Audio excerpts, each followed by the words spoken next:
vidéo avec 4 avis lecture. Alors voilà, je vous ai laissé la dernière fois avec une vidéo sur les cosy, une vidéo sur le printemps du livre. Il était grand temps de reprendre le chemin des avis lecture.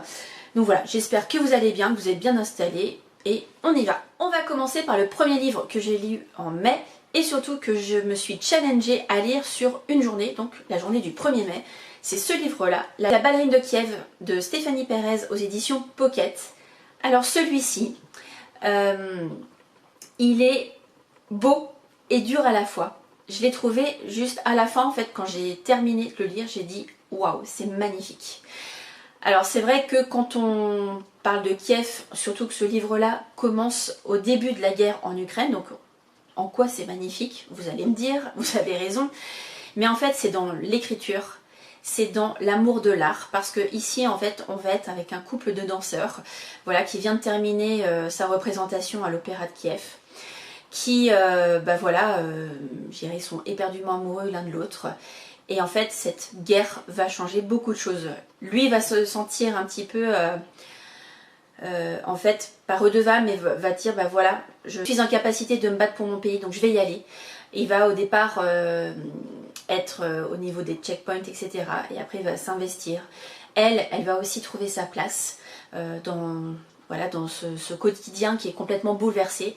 Et en fait, il va y avoir cet art, la danse, qui va prendre aussi un énorme pouvoir, quelque part comme une résistance, vous allez voir. Alors c'est un livre qui est assez court, donc je voudrais pas trop en dire, mais voilà, c'est juste magnifique. Moi, ça a vraiment fait écho à un livre que j'ai lu il y a pas longtemps, mais où l'art en fait qui était évoqué, c'était plutôt le théâtre, donc c'est le livre de Fabienne Perrineau. Il s'intitule Oser sortir et crier. Et j'ai trouvé que, voilà, pareil, qui fait la part belle à l'art, que ce soit voilà, comme au théâtre d'un côté, là ici la danse. J'ai trouvé ça vraiment chouette. Et surtout, j'ai rencontré donc l'autrice au printemps du livre de Montaigu, donc il y a quelques jours, et on a pu échanger avec elle, et notamment on m'a beaucoup parlé aussi du livre là, qui vient de sortir, c'est Le Berger d'Alep, qui est pareil, a priori très, très poignant, très touchant, mais vraiment moi j'ai trouvé que c'était beau malgré je dirais le chaos qui règne autour. Voilà, il y a des choses qui peuvent être encore belles, jolies, je dirais poignant et touchant pour résumer ce livre. Donc je ne sais pas si vous l'avez lu, ce que vous en avez pensé, n'hésitez pas à me le dire en commentaire pour qu'on puisse échanger ensemble. Mais moi en tout cas vraiment ça a été mon bonbon du 1er mai. Mon deuxième livre du mois de mai, c'est Le bruit des maisons pleines d'Anna Lelabio, que j'ai lu dans le cadre de mon partenariat avec l'agence de Julie. Donc c'est un livre auto-édité, où là on va faire la connaissance de Julie. Julie, c'est une maman de 3 enfants, on va dire qu'elle est un petit peu dépassée par le quotidien, elle ne se retrouve pas forcément. Elle est donc stressée par sa vie de famille, parce que voilà, des enfants dont des jumeaux, donc des enfants de 4 et 2 ans, forcément voilà, on est beaucoup sollicité à ce moment-là. Et aussi au niveau de son travail, parce que en fait sa chef elle est un petit peu exigeante, stressante, et elle est un petit peu en grippe, faut le dire. Et donc en fait un jour Julie va faire une présentation et en fait elle va s'effondrer littéralement. Donc son mari va la retrouver à l'hôpital où en fait il ne sait pas ce qui va devenir de Julie, parce que voilà, sa santé est en jeu. Et donc on va avoir Julie, on va la retrouver dans cette histoire-là 10 ans avant. Et donc elle a bien sûr tout son vécu qui est là, donc elle va se retrouver 10 ans en arrière, elle va dire qu'est-ce que je dois faire, et donc là elle va dire il faut que je fasse ça. Je ne vais pas vous le dire hein, forcément ce détail-là, donc elle dit je veux faire ça. Et donc elle se rend à cet endroit-là. Au passage, elle va aussi revoir des amis, ça faisait un moment qu'elle ne les avait pas vus, etc. Elle s'aperçoit en fait qu'il y a des choses qui sont très importantes. Je dirais le lien amical, le lien avec ses parents, le lien avec sa famille, etc. Et en fait, elle va parcourir, elle va faire un cheminement aussi sur elle. Elle va vivre des choses. Et en fait, on va avoir ces deux pendant, c'est-à-dire 10 ans en arrière, et à l'instant T, on va être en fait avec son mari Raphaël à ses côtés pour voir effectivement pourquoi Juliette est à l'hôpital, etc.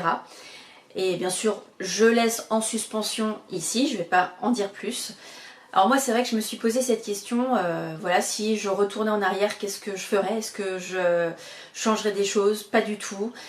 Et en fait dans le livre j'aurais aimé que l'héroïne fasse encore plus, c'est-à-dire qu'elle bouge un petit peu plus les lignes, les curseurs, ou qu'elle teste certaines choses, qu'elle frôle peut-être certaines limites, je ne sais pas. J'aurais vraiment voulu qu'elle aille un petit peu plus loin. Par contre le petit plus du livre, c'est ce que j'ai mis aussi dans mon avis sur Insta, c'est qu'en fait quand on lit la fin avec les remerciements, on voit que l'autrice en fait a mis beaucoup de sa personnalité dans ce personnage. Donc j'ai trouvé ça beau aussi de se livrer entre guillemets à travers un personnage, mais voilà, de s'identifier, parce que voilà, je pense qu'il y a beaucoup de choses, enfin, vous allez voir, c'est très compréhensible, surtout quand on est maman d'enfant ou autre, c'est vrai qu'on sent tout ça. Si on a un travail très prenant, on sent aussi le stress. Donc voilà, j'ai trouvé ça très sympa. Voilà, donc voilà, j'aurais juste aimé tout simplement qu'elle aille un petit peu plus loin.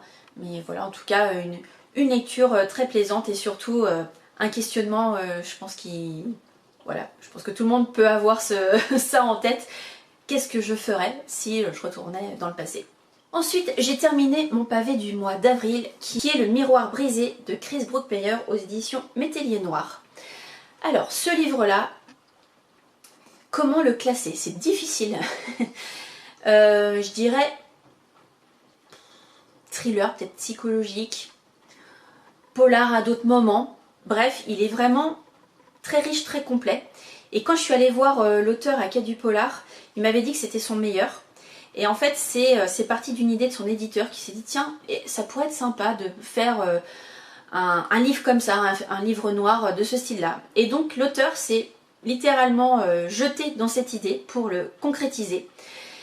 Et en fait, vous allez voir dès le début, en fait, il y a les intitulés de chapitres sont différents. Un coup, c'est, je dirais, une fois, c'est une police avec enfin voilà, particulier.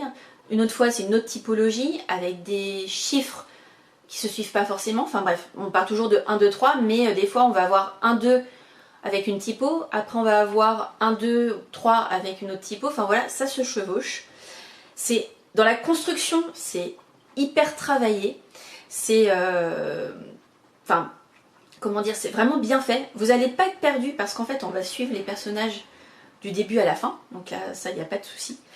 Mais il va y avoir forcément un plot twist dont je m'attendais pas pour me dire waouh, vraiment. Et j'arrive pas, alors c'est pas un coup de cœur, mais c'est une très bonne lecture parce que ça m'a déstabilisé dans la construction, parce qu'en fait c'est alambiqué, et vous allez comprendre si vous le lisez pourquoi je dis ça, parce qu'à la fin effectivement il y a plein de choses qui arrivent, donc on peut comprendre certaines choses. Et ça a fait écho aussi à un autre livre que j'ai lu il n'y a pas longtemps, mais je vais pas vous dire lequel parce que je veux pas vous donner d'indices sur qui, quoi, comment. Et j'ai trouvé ça très fort. Et c'est vrai ici on va suivre, alors je vais vous donner les personnages, donc Penny Coyne et Johnny Hawk. Donc Johnny Hawk, c'est un policier qui en fait est à Los Angeles, il fait partie du LAPD. Je dirais il est un petit peu controversé comme policier parce que bah voilà, en général les personnes qui travaillent avec lui ont souvent il leur arrive souvent des bricoles, voire même décèdent. Donc voilà, il est un petit peu bourru, il est un petit peu malmené aussi par ses collègues, bref. Et il va mener en fait une enquête à Los Angeles qui va l'emmener ensuite en Écosse, si ma mémoire est bonne. Oui, c'est ça. Lors d'un mariage. Voilà, donc on va me dire pourquoi pas. Mais effectivement, c'est très bien trouvé. Enfin voilà, bref, c'est difficile de vraiment tout décrire pour pas trop en dire non plus. Et donc là-bas, on va retrouver donc lors de ce mariage qui se prépare, on va retrouver Penny Coyne. Donc le mariage va avoir lieu dans un hôtel. Et elle, en fait, elle reçoit un faire-part. Elle a perdu un petit peu la mémoire. Elle se dit mais pourquoi je suis invitée? Bref, elle décide d'y aller parce qu'elle se dit bon, si je suis invitée, c'est que je dois connaître les personnes, etc. C'est aussi une personne qui mène des enquêtes. Voilà, elle a déjà mené des enquêtes au préalable. Et donc ils vont se retrouver tous les deux. Forcément, il va y avoir quelque chose qui va se passer dans cet hôtel, à cet endroit, au moment de ce mariage. Et ils vont être amenés à travailler ensemble. Alors forcément, ils ont deux caractères bien distincts. Il va se passer énormément de choses. Il va y avoir aussi un lien avec un livre qui va être adapté, que ce soit adapté dans un jeu vidéo ou adapté au cinéma. Il va y avoir plein de choses autour de tout ça. Il va y avoir des disparitions, des suicides mystérieux. Jusqu'au moment où on va comprendre un petit peu tout le micmac, parce que franchement c'est très très bien travaillé. Et voilà, jusqu'au dénouement, comme je vous disais, au plot twist, où là on se dit ah bah d'accord, on s'est fait avoir clairement. Et puis voilà, la fin, je trouve que c'est très bien écrit. C'est la première fois que je lis l'auteur. Il me disait que ça fait plus de 30 ans qu'il écrit, moi perso je le connaissais pas du tout. Donc je me dis que ça peut être aussi intéressant de le découvrir peut-être sur d'autres écrits. Il a plusieurs noms de plumes, donc celui-ci, son nom est un autre. Et voilà, en tout cas je remercie les éditions Métellier pour m'avoir fait découvrir cette plume et cette histoire que j'ai trouvée vraiment très, très pointue et très bonne. Et enfin, le dernier livre dont je vais vous parler, c'est celui-ci, La Bastide de Léa Bouzid en auto-édition. Alors, l'autrice, donc Léa, je l'avais découverte avec Tokyo n'attend personne.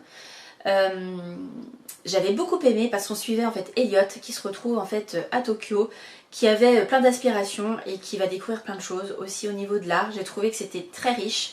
On a aussi beaucoup d'émotions avec ce personnage. Et là, on la retrouve, donc l'autrice, dans un domaine qui est complètement différent. Parce que là, on va plutôt être dans l'horreur, dans le suggestif. Parce qu'en fait on va atterrir donc dans une maison avec une famille. Donc on est avec Caroline, Georges et leurs 2 enfants. Ils ont acheté une maison qu'ils vont découvrir pour la première fois. C'est la Bastide.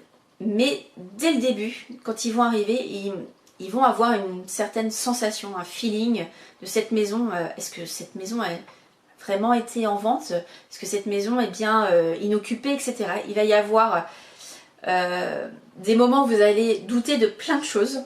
Il va y avoir aussi des films qui vont être tournés, enfin je dirais des lives qui vont être tournés de la maison. Et il va y avoir une enquête qui va être menée. Je dirais c'est un livre court, mais qui est là encore une fois assez riche, qui va être déroutant, perturbant, malaisant. Mais je pense que l'autrice a voulu que ce soit comme ça, parce que même quand donc son livre est sorti le 1er mai, et quand elle l'a lancé notamment sur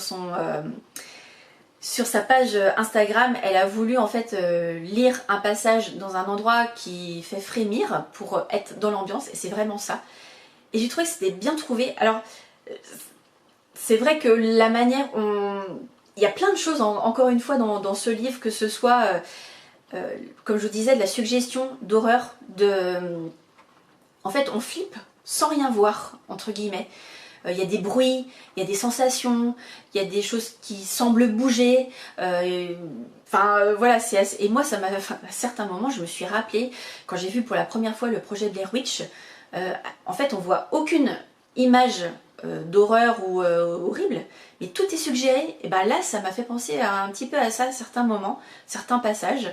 Voilà, donc petit livre court qui fait frémir. Et je trouve que c'est pas mal, voilà, une jeune autrice qui a plusieurs cordes à son arc. Donc merci beaucoup Léa pour m'avoir envoyé ce dernier roman. C'est le 3e qu'elle sort. Moi voilà, j'ai eu la chance d'en lire 2 pour l'instant. Donc je lui souhaite tout plein de réussite pour le lancement de celui-ci et puis bien sûr pour les suivants. Donc ce sera avec plaisir que je te retrouverai Léa. Et en tout cas merci pour cette découverte. Et voilà, si vous voulez vous donner un petit peu froid dans le dos, la Bastide est là pour vous. Je vous laisse ici pour cette vidéo. J'espère que ces 4 avis lecture vous ont donné des envies, des idées. Voilà, n'hésitez pas comme d'habitude à me mettre vos commentaires sous cette vidéo. Également un petit pouce pour me soutenir, ce sera toujours avec plaisir. Voilà, j'ai toujours plaisir à échanger avec vous, voilà, qu'on échange sur tout ça. Je vous donne rendez-vous la semaine prochaine donc avec de nouveaux avis lecture. Et en attendant, je vous souhaite comme d'habitude de très bons moments, de très bonnes lectures. Et je vous dis à très bientôt. Ciao!